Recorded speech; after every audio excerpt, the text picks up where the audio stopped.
Welcome to this Schools Forum meeting. It's an extra meeting on 10th November. I think I've got some reverb, so I'm just going to kill this other connection. Okay, so welcome everybody, observers and any members of the public.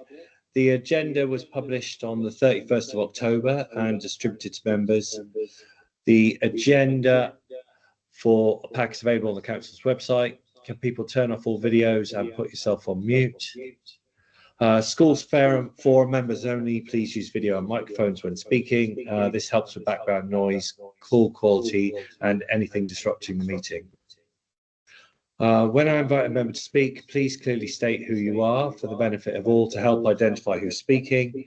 And if referring to a report, please refer to page numbers from the published agenda pack to assist all present in finding the appropriate information.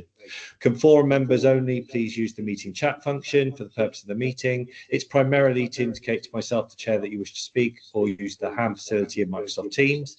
Anything in the chat will not be included in the minutes, so please use the raise your hand function to indicate that you wish to speak. There is a facility in Microsoft Teams under the ellipsis button called Turn on Live Captions, which provides subtitles on the screen. The meeting will be recorded as with other public meetings of the council. The recording will be made available following the meeting on the Schools Forum website.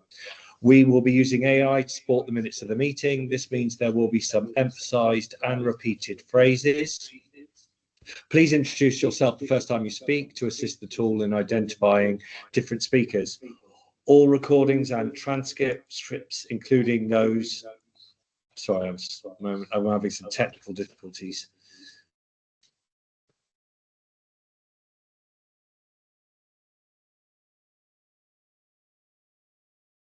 Apologies. To help flow the meeting, we'll be using a single slide pack to take us through the agenda. First, we have Robin.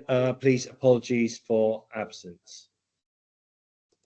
So I've had apologies from Naomi Philp and Sarah Fennelly. Okay. Right. Can we have declarations of interest, please?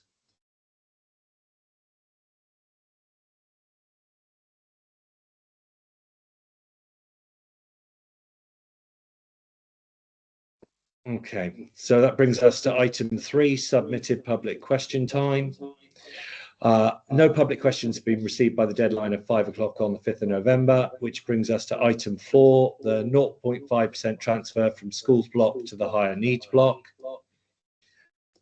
This item's for information. Can I invite Joe Curry, please, Strategic Business Partner Education, to present?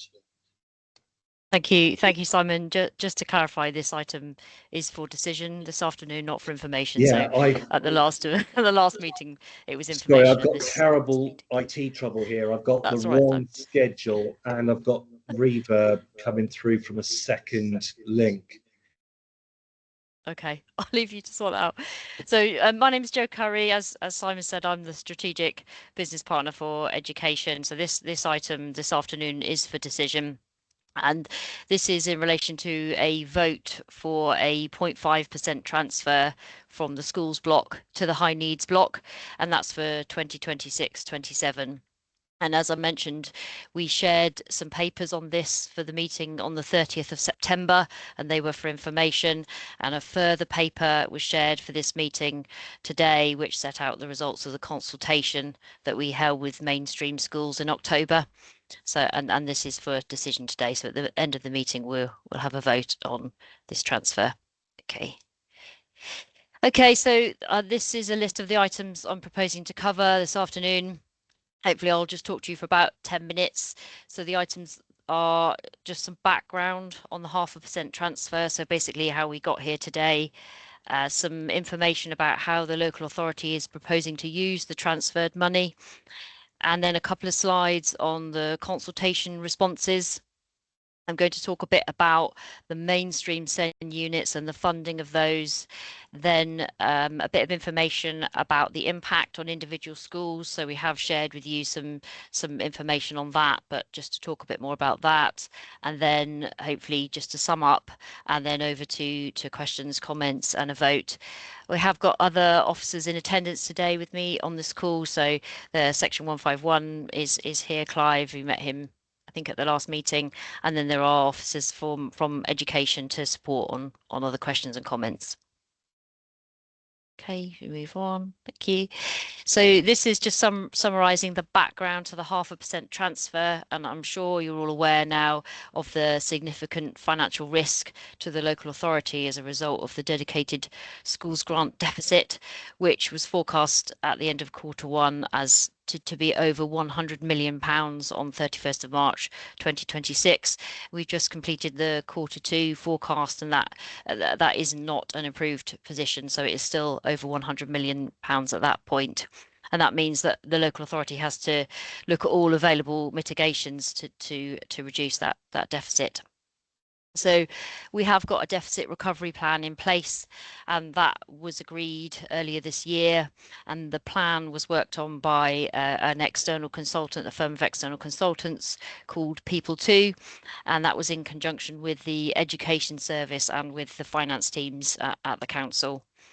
And the plan has been approved now by our executive members, and that went on the 6th of August, and then by full council on the 25th of September.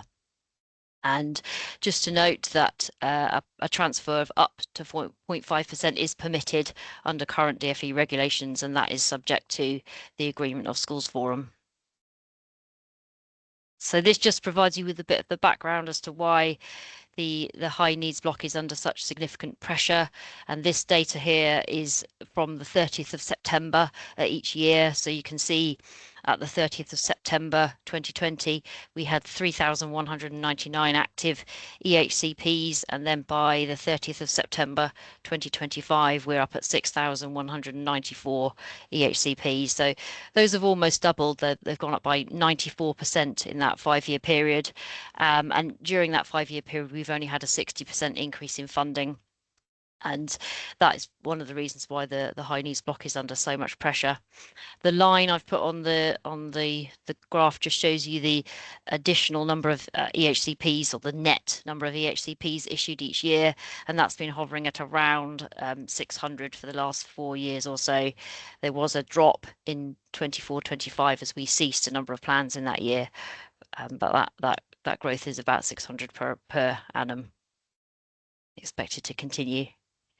Okay, the next slide, thank you. Just a bit more information. I think this is a trend that we've seen, or a lot of other local authorities are seeing, that there is actually quite a significant increase in the number of EHCP assessment requests from 23-24 to 24-25. So it's hovered around 1,100 for the last 3 years, and that's jumped up to nearly 1,400 in 24-25, and that is a 30% increase over the last 12 months. And those are the academic years rather than the financial years of Somerset Council. So that puts additional pressure on our education service and additional pressure on costs in the high needs block. Next, thank you. So just to remind everybody that the proposed 0.5% transfer from the schools block to the high needs block is to fund primarily two measures, and that is the mainstream SEN units, and those are some of those have been opened as of September 2025, and there is a pipeline of those in that's being planned by the education service. And then the balance of the funding is going to be used to increase resource to support some specific measures around prevention and demand management in our recovery plan. And as I said, the Schools Forum papers on the 30th of September set out some more of the detail of those proposals. And then we launched a consultation on the 8th of October and closed that just during half term on the 27th. Okay, thank you. So at the end of this meeting, we're going to ask for a vote. and the vote is to either approve the 0.5% transfer from the schools block to the high needs block for 26-27, or to reject the 0.5% transfer from the schools block to the high needs block. And I've mentioned this before, but just to remind everybody that if Schools Forum is unable to support the proposal today, it is the local authority's intention to submit what's known as a disapplication request to the DfE to ask for their approval. And the application deadline for that is the 17th of November, and that's the reason for the additional meeting today, the 10th. That gives us time to prepare that if needed. So I've replicated a couple of slides that were shared in the meeting on the 30th of September, just setting out the two main areas where the transfer will be used. So in terms of the mainstream SEN units, we're proposing to use just under £1.7 million of the transfer to support the setup and the revenue costs for 26-27 in the SEN units in the mainstream schools. These figures are based on the 25-26 schools block. We don't have any detail yet of 26-27, so those figures will be updated when we receive that probably in December. And I mentioned this before, but SEN units are used to support sufficiency, to increase the number of places that we've got for children with EHCPs and that sort of level of need. And as of September 2025, we've got 6 units open, and there's a pipeline of new mainstream SEN units in progress. I think Phil Kurd's on the call today if you want to ask any more specific questions about how those are being set up and managed. Okay. So the remainder of the transfer, which is £429,000 based on 25-26, is going to be used to support some increased resource. As I've shown, we've got some quite a high amount of increased demand coming through from schools. So we're looking to increase capacity for our inclusion advice line and for access caseworkers, as well as for special school outreach. And those are largely around early intervention and demand management services. Okay, just to summarise the results of the consultation, and they were pretty inconclusive in that they were an even split on both questions. So in terms of the decision whether to approve or to reject the transfer, it was an exactly 50-50 split between the 36 responses that we received. Delving into the information of it, or the detail of the consultation, we actually had a few multi-academy trusts responding, and I think approximately representing about 70 schools out of the 254 that we've got in Somerset, the mainstream schools that is. And that is approximately 27% response rate. So just under 1 in 3 schools are represented by the responses. And I've mentioned there's an even split, but the academies and the maintained schools voted slightly differently. With the academies, 10 of those agreed with the proposals and 8 disagreed. And in the agreed was the biggest multi-academy trust that we could identify, which has got 27 schools in that. So I think it's 55% of academies agreed with the proposal, and then on the other side 55% of LA maintained schools disagreed with the transfer, and our LA maintained schools are primarily the primary schools that are represented in that 18. So that's on the decision.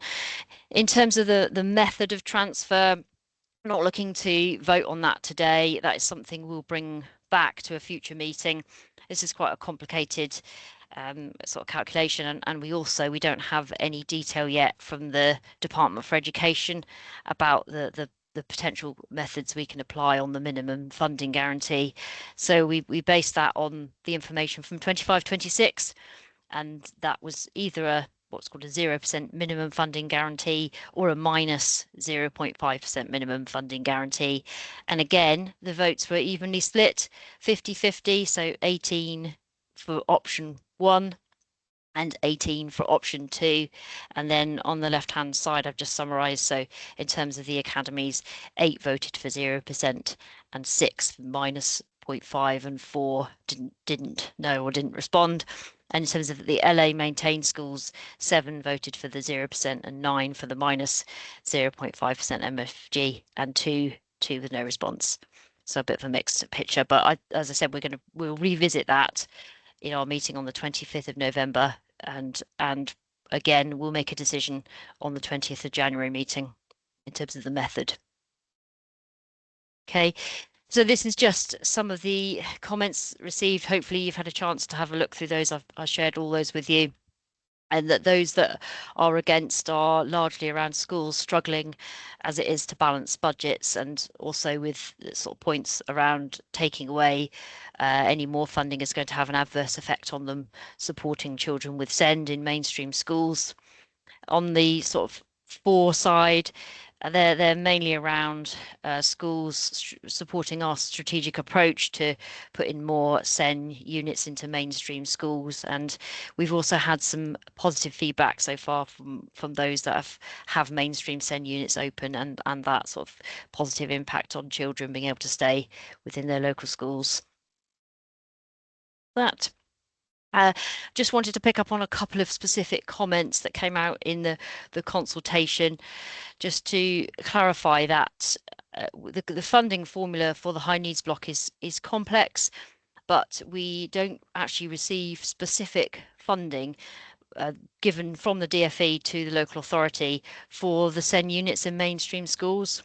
So the specific funding that we do receive is for children placed in special schools and special academies, and we do receive place funding for children in independent schools.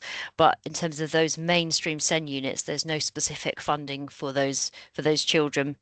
So just to confirm how we're funding that, excuse me, in the SEN units, the mainstream SEN units, those children are funded through place funding because they're attached to the mainstream school. Now that is funded for those children because they stay on the roll of the mainstream school, and then we top up that funding from the high needs block for an additional £6,000, and then the child with an EHCP gets top up funding on top of that, and that top up funding is at a special school rate, not the mainstream school rate. So all in all, the total cost to the dedicated schools grant is approximately £26,000 per child on average for 25-26. I just wanted to hopefully explain that a bit further. And then the funding in terms of costed plans, there were some comments about the costed plans. So those have always historically, or the funding for TAs have historically lagged because it's difficult for us to catch up with the current salary rates. So just to confirm that for children in mainstream schools from 1st of September 2025, the TA rates that we're funding are based on salary rates from 24-25. So they do lag behind, but not significantly. I think there was a comment they were 2 or 3 years behind, but they shouldn't be for 25-26 plans. Okay, that's that. I just a quick sort of comment on the financial implications for schools. As I mentioned, we're not going to cover this decision today, but just to remind everybody that a 0% minimum funding guarantee would only impact 144 out of our 254 schools, and that's because of the way that the minimum funding guarantee works in the what we call authority pro forma tool, which calculates all the funding for the individual schools. So as a result of that, based on 25-26, the average reduction in budgets would be £14,000. And then for option 2, if you took a minus 0.5%, which we don't know if we are able to apply that for 26-27 yet, that impacts a significant number more schools. So that takes up to 234 out of the 254 schools. And then that would be an average of £9,000 reduction to budgets for next year. Obviously, the impact varies between primaries and middles and secondaries. Okay, thank you. So just to remind everybody, we haven't actually received any formal funding announcements yet from the Department for Education this year. And so, but we have received informal confirmation that the 0.5% transfer between blocks will still be permitted for 26-27. There are quite a number of other local authorities already doing that, and potentially in the middle of agreements, multi-year agreements for a 0.5% transfer. So we are expecting that to be formally confirmed. No, we haven't had anything else. So we haven't had anything on minimum funding guarantee or anything on what sort of funding is expected for next year. We did at the end of last week, hopefully some of you had a chance to see that, circulate another paper on the complex interaction between the minimum funding guarantee and the minimum per pupil level. Sorry, lots of acronyms there. And we're happy to pick that up further perhaps in our CPD session. We've got a CPD session on the 25th of November if needed. We're not going to vote on that today. This is just on the principles of the transfer, not the method behind it. So I think I've already said that. So we're expecting further information, hopefully at the end of this month, if not in December, and then we'll use the meeting in November and the meeting in January to talk further about the method used to balance the schools block, with a final vote on the 20th of January on that. Okay, just to sum up, so the DfE regulations require us to consult on all mainstream schools to make a 0.5% transfer. So we did that between the 8th of October and the 27th of October. And hopefully you've all had a chance to read through the results of that. And then we need to go to a vote at the end of the meeting to either approve or reject the transfer of 0.5%. And I know I've already said this a few times, but if it is rejected, then the local authority needs to apply to the Secretary of State for approval via a disapplication request by next Monday. And that's the end of the slides. Simon, if I can hand back to you if you're okay with your technical issues. Is he still there?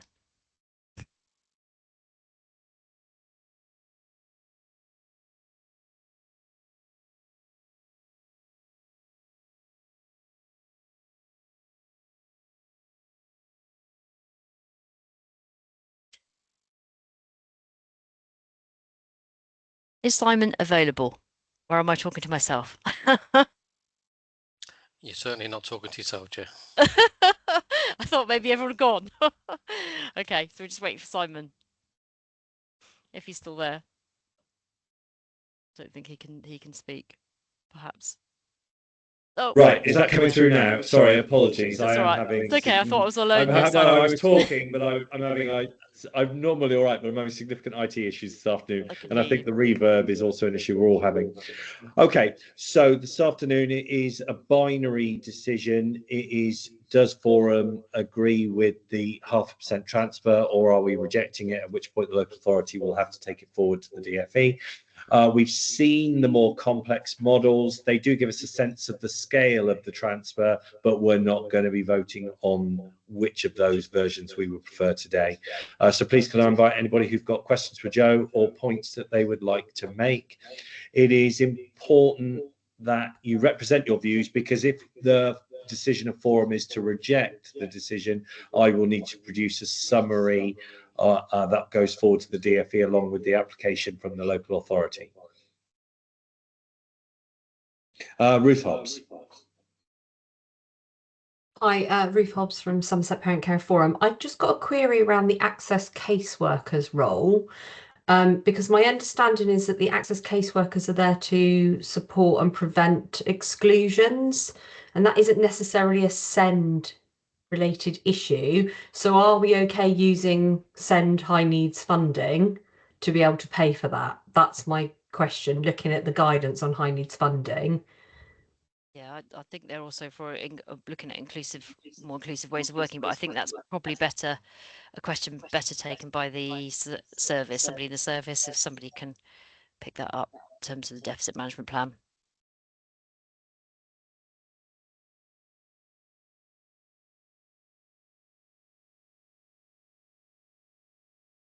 Yeah, it's Jo Callahan, Head of Education Operations. So yeah, in addition to the statutory work around, I've got lots of echo, sorry, as well. I think Simon probably just needs to mute himself. Thank you. Yeah, so in addition to the statutory work, this is around more inclusive ways of working with schools and challenging exclusions and trying to understand the reasons behind those to prevent future exclusions. So this is around the increase of 4 access caseworkers to 6. Chair, can I come back? So again, that doesn't really clarify, is this acceptable under high needs funding for SEND? Because that isn't a SEND specific role. That is for all children that might be experiencing exclusions.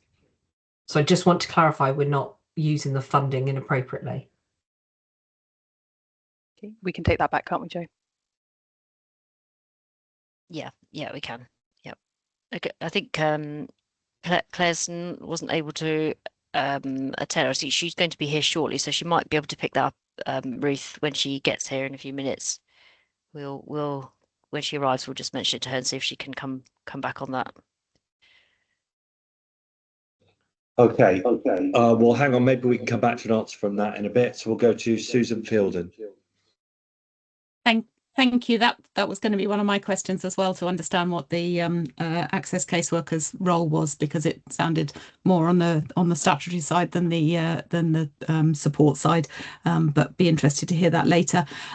2 questions, if I may. One is, I think, a relatively straightforward one. If we approve this, presumably that means there is no scope for any transfer from the schools block in support of PSFAs, which presumably has some consequences.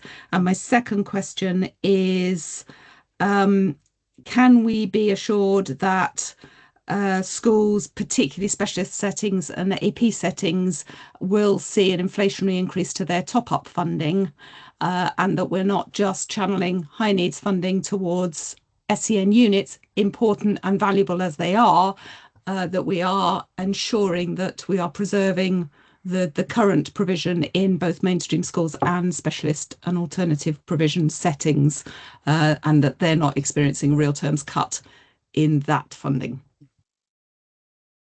Okay, shall I try and take that, and then somebody else can come in if needed. So in terms of the 0.5% transfer, that's correct. 1.5% transfer is you can apply, but you're very unlikely to be able to get more than a 0.5% transfer. I noted that last year we did put a transfer to Schools Forum for the PFSAs, and that was rejected. But yes, that's correct. There won't be any proposals for transfers in relation to the PFSAs, and that does need to be looked at in terms of the budget exercise we have just started for 26-27. And that's a similar response on the inflationary increases.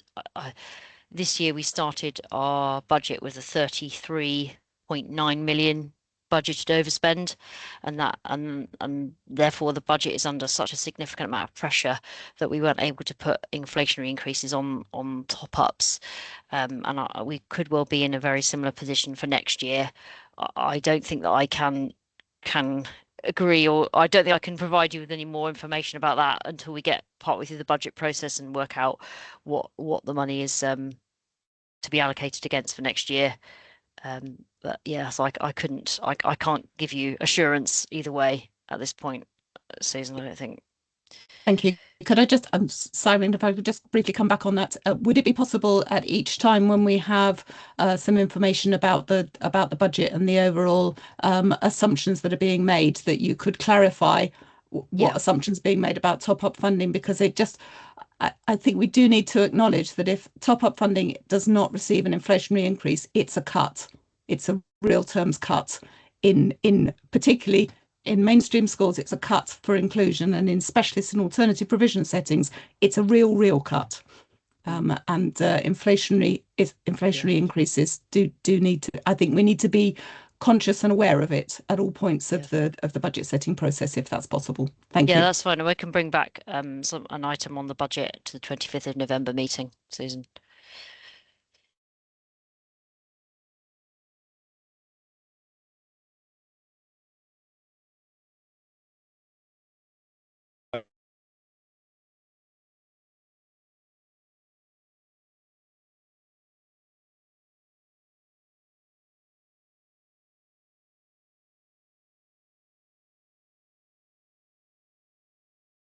I think Simon's maybe having some problems. Should we move to, is it Rebecca?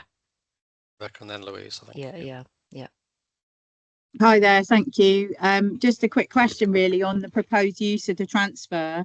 I'm really concerned about how the number of children going into independent special is going to be reduced, because obviously that's one of the big factors. I know anecdotally of a case going to tribunal where an EP was not available to reassess the child, and as such a placement was approved for over £127,000 recently in an independent special. So I guess my point is the educational psychology service is going to need to be expanded or developed in order to meet the increased need. I wondered if that had been discussed or thought about. Yeah, so that is part of our deficit management plan as well, to increase resource for our educational psychologists. There is, I think, a nationwide shortage of EPs generally. I think a lot of local authorities are struggling with recruitment and retention of EPs, and we've had to bring in some external sort of consultants and locums to cover to help us sort of catch up. But yeah, that is part of our deficit management plan as well, to increase general fund, because that is general fund funding for EPs.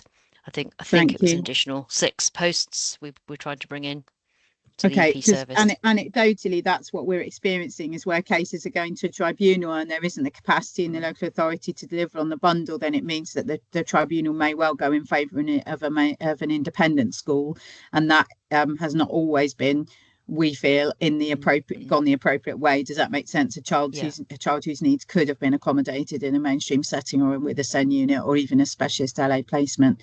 It's just one of the things that I think is possibly affecting the situation currently. Thank you. Yeah. Okay, hopefully I've repaired my IT. Louise. Hi, thanks. Just a point on behalf of post 16 and just the use of the transfer funds and the high needs place funding. Obviously there's very little ever made in reference to post 16, yet I understand from my own organisation and other FE colleges in Somerset that we're considerably above the places that we are allocated, and at the moment those places are not in receipt of any funding in terms of element 2 and element 3. And also noting, Joe, when you presented last month, the FE budget has not changed, and it's not taking or reflecting the increase of young people in the EHCP that we've got in college.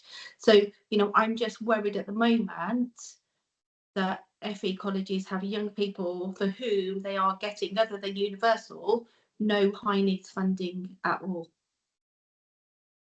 Yeah, I think I'll have to take that one away, Louise. I recognise what you're saying around FE funding not increasing in terms of the budget. I know there are some work streams within the deficit management plan around FE. I don't know if there's anyone on the call from the service who can talk about those specifically. If not, I'm hoping Claire will be here any minute now. Oh, she's here. Yes, I am here. Sorry, I've just arrived. Yeah. Sorry, Claire, we were just talking about the FE funding position. Louise was just summarising her concerns around funding and not increasing in the budget. And I said we're obviously working on the budget over the next 6 weeks or so, and I've undertaken to bring back an item to the 25th of November meeting on the budget and the assumptions around that. But I don't know if there's anything, Louise, you want to sort of particularly ask Claire about. I suppose specifically it's the assurance about the in-year funding primarily, because there are considerable numbers of young people in the EHCP that are not in receipt of high needs funding, which I think obviously in terms of meeting their plan is going to cause significant issues. In terms of the allocation to DFE for the places, there needs to be urgent consideration as we make the application in November, because the places have actually only gone up minimally over the last few years. And I suppose my third point is really, given the overall plan for the next few years, where is the conversation about that accurate planning for the places that are coming through? That we don't seem to be, each year it seems to be we've got more students than the places allocating, yet we know how many young people are coming up through the system. Okay, I mean, they're all really good points, Louise. I don't have a problem with any of those. I'm certainly very happy to have those conversations and around places and how we're predicting the numbers of young people coming up through the system, to make sure that we're all, you know, understanding that and making sure that they are accurate going forward. And as Joe said, the funding allocation for the forward year is being proposed, and we'll come back to a meeting in the next 6 weeks. So you'll be able to see then what we're suggesting, and obviously that is at that point a suggestion in terms of how that money is allocated, and we can have further conversations about whether that's appropriate, or how it could be. Obviously there is a finite amount of money, which is one of the reasons why we're here today. So we're not going to be proposing to put more money into the system because there isn't any more money, but you know, the allocation of it, and the appropriate allocation of it is always something we can talk about and make sure we've got as right as possible for the children in the system. Yeah, it'd be good to have that conversation, Claire. No problem. Ruth, I don't know if you want to restate your question from earlier now Claire is here. She might not want me to, but yeah. Sorry, Claire, I was just asking a technical question around if this funding can actually be used for the access workers, because that focus is on exclusions, not on SEND, and just checking that we're not on a sticky wicket by using high needs funding to pay for workers to prevent exclusions. I just thought that was more a question for Joe than me, because technical goes to Joe in terms of regulations, but we may not know off the top of our head, and may need to go back and have a look at it between us. But Phil and Joe have both put their hands up, so I wonder if they've got some technical information that might help. I'll let you go first, Phil. Thank you. The access caseworkers will essentially have a dual role. So they have the statutory role relating to permanent exclusions and the Day 6 activities that we need to undertake from a local authority point of view. But if we think back to 24-25, of the 138 permanent exclusions, 102 of those children had identified SEND. So the expansion of that caseworker role is very much around outreach, support and challenge, working with schools for those children with SEND specifically to help the schools meet their need and prevent them from being excluded. So in answer to Ruth's question, because that part of their function will be SEND facing, my understanding is that the use of high needs funding for a proportion of the role is appropriate. Thank you, Phil. Okay, I've got a question, but I'll wait in case anybody else has got theirs or points they wish to make. No, I can't get my camera to work now, so I'll just have to voice my question. My biggest concern with the transfer is, and it was stated in some of the written feedback that came from the consultation, is the two pots are interlinked, and we've got a feedback loop between the two, and that the transfer of money across from schools will actually precipitate an even bigger cost in the higher needs budget, which would essentially, so for my own school, for example, I've got, I think it's modelled somewhere in the region of £50,000. If even one child goes into INMS and you add on transport costs, that would quite possibly more than increase the amount of cost and offset that. And that 50,000, there's schools, we know from a previous forum that we've got a significant number of schools going into deficit, a significant number of schools predicted more to go into deficit, and an announcement from the government around wages and funding the 3-year settlement, where the likelihood is it's coming out of schools' budgets. My query is this the best place to take this money from? And actually, is there somewhere else? Because I think that it risks significantly more cost than we will essentially save.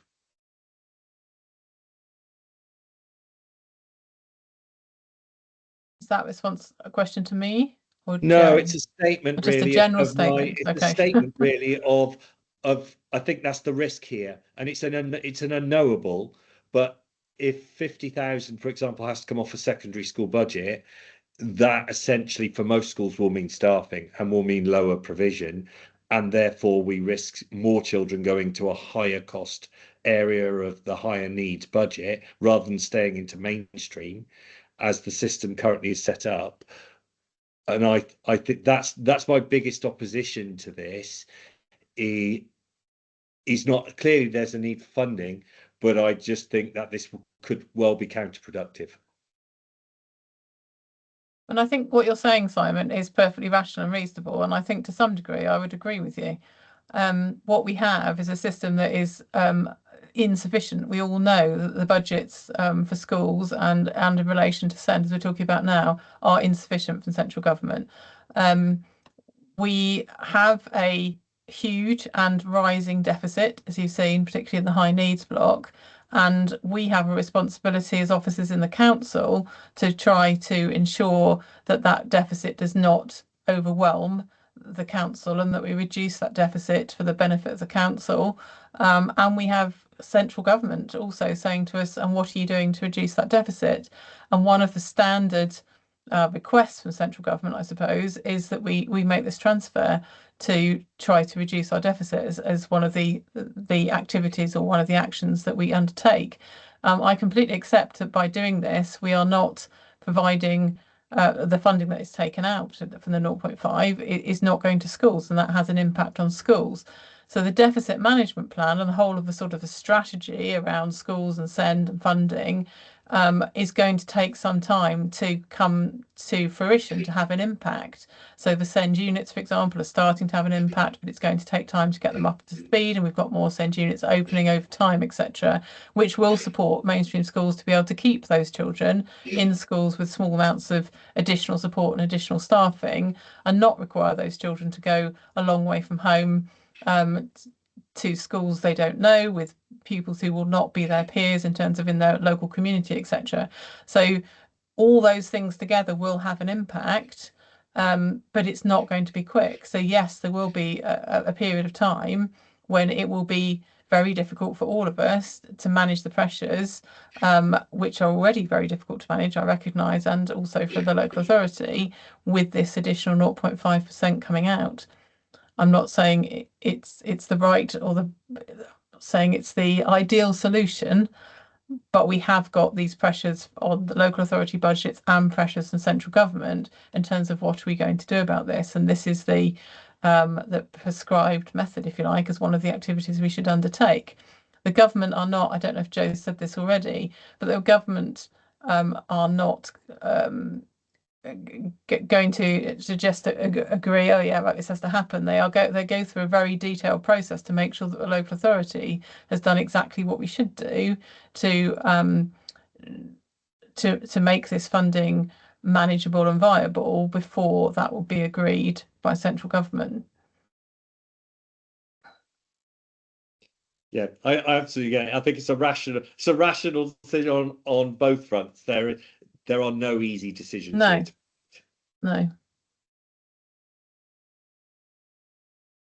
Right. Are there any other points people would like to make or questions they would like to ask? Otherwise, we will go to a vote. Susan. I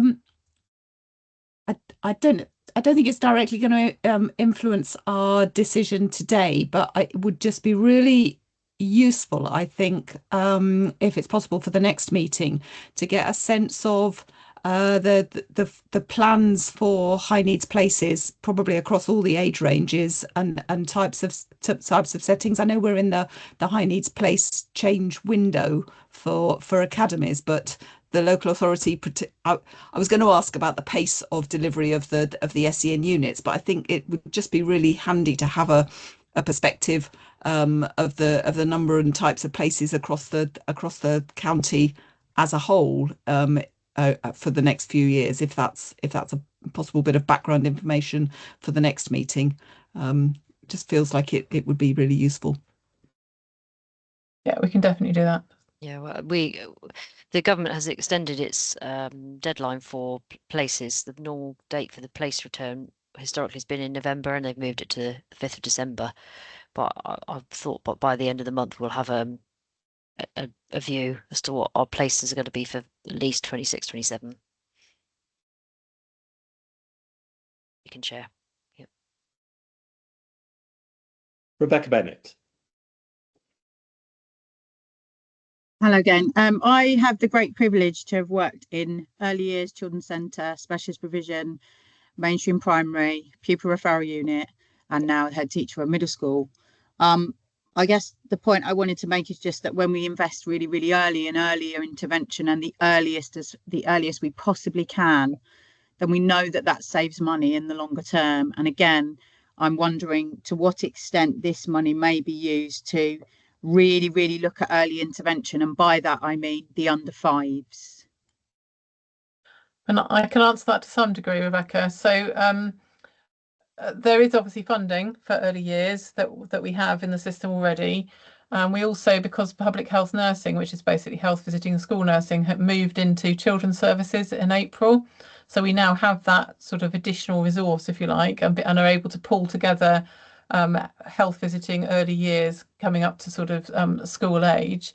And the government's also funding a new project called Family Hubs, which you might have heard of, and social care reforms, which is also about trying to get in early, very, very early in a problem, but also for Family Hubs very early in life, to try and identify and resolve problems at a very early point.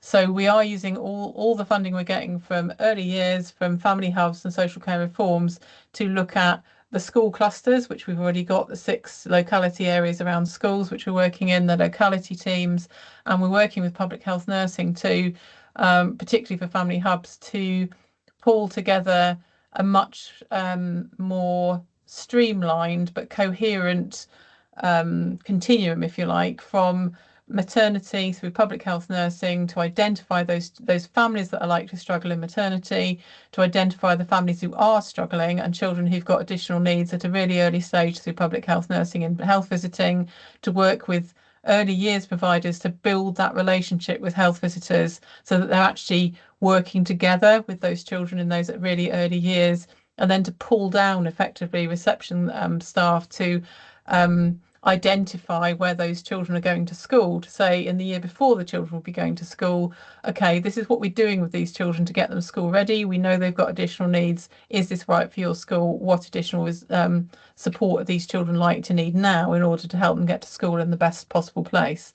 So that work has started, and we're starting to do that with a group called Best Start in Life, which includes lots of different people from lots of different organisations and all those professional roles I've just described. We have to, for this Family Hubs and Best Start in Life work, we have to have improved our good level of development by, I think it's March 2027, by about 8 percentage points. So the government are really pushing that, and to be fair, I think they're right, that is what we need to do, is get there in the early years and get it right from, you know, before children are even born, to work right across that system to make sure we do identify those things early and support those families in their local community to get the support they need. But it goes back to what I was saying just now. That's all in train, confident as I can be that that's the right thing to do, that we're all working together to get that right. But the fact that we're looking at 2027, March 27 as being the date by which it all has to be in place, and we're currently looking at children who are coming up to 2, it's not a quick fix. It's not going to solve these problems in the next 6 months, the next 12 months. It will over time have a significant impact, but it will take time. Thanks, Claire. Really appreciate the response. Declaration that I used to be a children's centre teacher, so you know, I remember when we had those things. And also just to shout out for any opportunities to co-locate services. That's what I experience most beneficial to children, young people and families over time is having NHS and school colleagues and local authority colleagues working together. So yeah, any plans to do with that, I think would be essentially going to save some money in the longer term. So I appreciate your answer. Thanks, Claire. Yeah, there's nothing concrete yet, but we're working really hard with the NHS to try and work on co-location of community health services and services for children, particularly in the early years. Thank you. Okay, I want to give a last opportunity for anybody who would like to speak or any questions. No, in which case we'll go to a vote. So it will be yes for Schools Forum to approve the transfer, no for Schools Forum to not approve it, and also then people who would abstain. So we will start with yes if people use the raise hands function. If you would agree, Forum to agree the transfer of 0.5%, please raise your hands.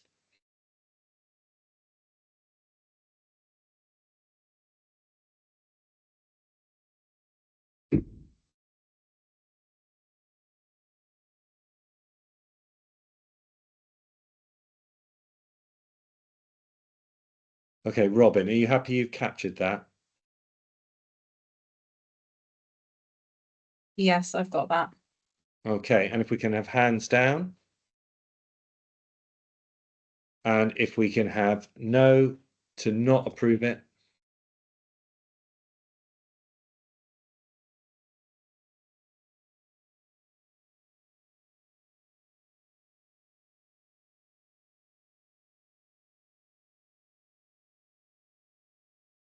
Okay. Robin, we got that vote? Yeah, I've got that. Okay, and hands down. And people who would abstain?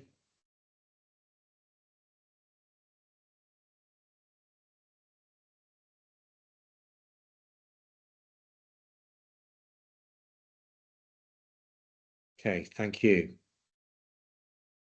And Robin, I have that is Forum rejecting the approval to transfer the 0.5%?